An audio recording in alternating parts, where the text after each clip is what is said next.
তো hey guys, আজকে আমি বানাচ্ছি মাছের কাটা। এই দেখো, আর এই দেখো, আর এই যে মশলা পিসাই করতেছি। বাস এখনই আমি মাছ ফ্রাই করে নামাই, তারপরে মশলা তুলে দেবো সিলেক্ট করে। আমার মশলা পিসাই করা কমপ্লিট। এবার বাস আমি চুলোর উপরে পেঁয়াজ দেবো।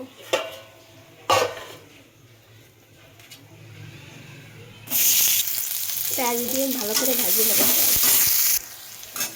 লাল লাল করে পেঁয়াজ ভাজি হয়ে গেছে। এবার এর মধ্যেই মশলা দিয়ে দেবো।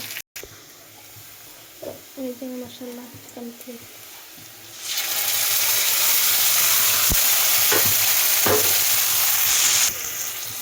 এবার মশলাকে ভালো করে ভাজিয়ে দেবো। আর এর মধ্যে লবণ হলুদ দিয়ে দেবো। লবণ স্বাদ অনুসার, হলদি ভালো করে ভাজিয়ে নেবো মশলাটা। তাদের সময় তেল না ছাড়বে, হচ্ছে কষাতে থাকবে মশলা। এই যে আমি আলু ভাজতে ভুলে গেছি, এই জন্য মশলার মধ্যে আলু দিচ্ছি। আলুটাও মশলার সাথে ভালো করে ভেজে নেবো। মশলা ভাজা গেছে, এর মধ্যে এবার মাছ দিয়ে দেবো।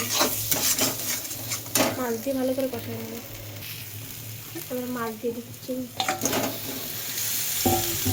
ভালো করে ভাজে জল দিয়ে দেবো। এবার আমি গুনগুনা গরম জল দিয়ে দিচ্ছি।